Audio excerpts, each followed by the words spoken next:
Assalamualaikum warahmatullahi wabarakatuh. Perkenalkan saya Tara Tahnani dengan NIM 10703188086 dari Prodi Perencanaan Kota yang akan merepresentasikan hasil penelitian saya, yaitu kajian infrastruktur dan upaya menambah ketersediaan tanah di Kota Bandung dengan hasil bimbing Profesor Dr. Insinyur Hewati Nesa MORP.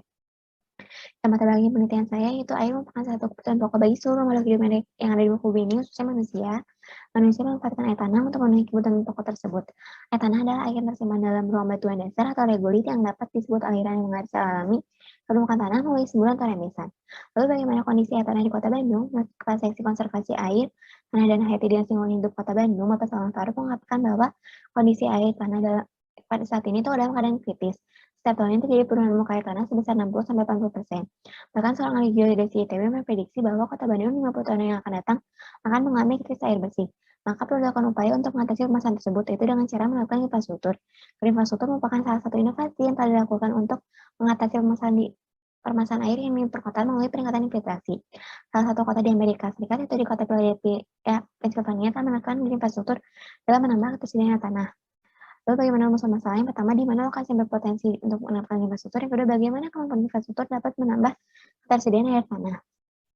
Metodologi penelitian digunakan dengan pendekatan kuantitatif dan pendekatan deskriptif, lalu dilakukan metode pengumpulan data dengan cara survei nasional ke berbagai dinas terkait di Kota Bandung, lalu dilakukan metode analisis, dilakukan dua analisis. Yang pertama, analisis penentuan lokasi potensi penerapan infrastruktur menggunakan analisis interseksi pada hadis, lalu yang kedua, analisis kemampuan infrastruktur dalam menambah ketersediaan tanah menggunakan analisis hidrologi dengan metode SCSR 55.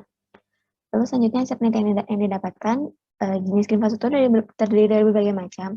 Namun menurut buku Pennsylvania Stormwater BMP Manual, infrastruktur terbagi dua, ada yang dapat menambah air tanah, ada pun yang dapat menambah air tanah.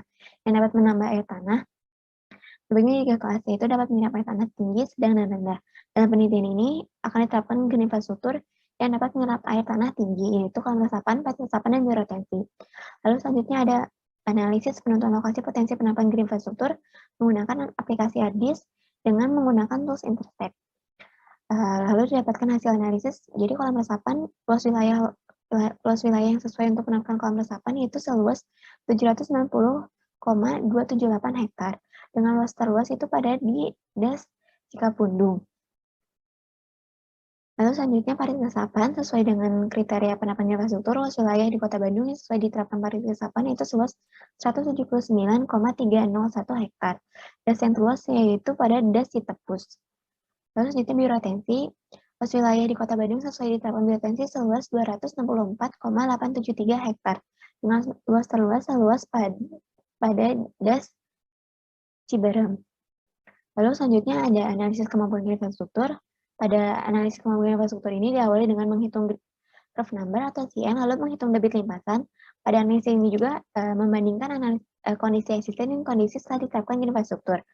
Lalu akan lalu dapat terlihat koefisien aliran yang akan diresapkan. Kolam resapan pada Das Ciberem akan meresapkan sebesar 1 juta meter kubik atau sebesar 10%. Kolam resapan di Das Citepus akan meresapkan air sebesar 10%, Das Cikapundung 10%, Das Cicadas 6%, Das Cidurian 9%, Das Cimawakala 6%, Das Cinambu 7%. Lalu parit resapan di Das Ciberem akan meresapkan air sebesar 793,21 meter kubik atau sebesar 7% dari debit puncak existing. Parit resapan di Das Citepus akan meresapkan air sebesar 10% dari debit puncak existing. Das Cikapundung akan meresapkan air sebesar 8% dari debit puncak existing. Das Cicadas akan meresapkan air sebesar 5% dari debit puncak existing. Das Cidurian sebesar 5%, Das Cimawakala 4%, Das Cinambu sebesar 7%. Lalu selanjutnya bioretensi dalam Das Ciberem akan meresapkan air sebesar 780,144 meter kubik atau sebesar 7% dari debit puncak existing.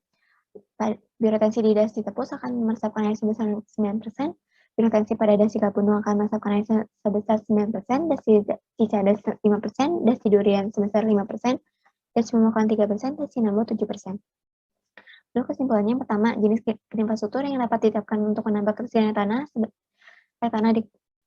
yaitu kolam resapan seluas 790,278 hektar, parit resapan seluas 171,599 hektar, bioretensi seluas 264,873 hektar. Lalu berdasarkan kemampuannya, kalau misalkan dapat misalkan air sebesar 61% dari debit puncak existing, 4 resapan dapat misalkan air sebesar 41% dari debit puncak existing, dan kemampuan yang bioretensi meresapkan air sebesar 46% dari debit puncak existing. Sekian ya presentasi dari saya. Wassalamualaikum warahmatullahi wabarakatuh.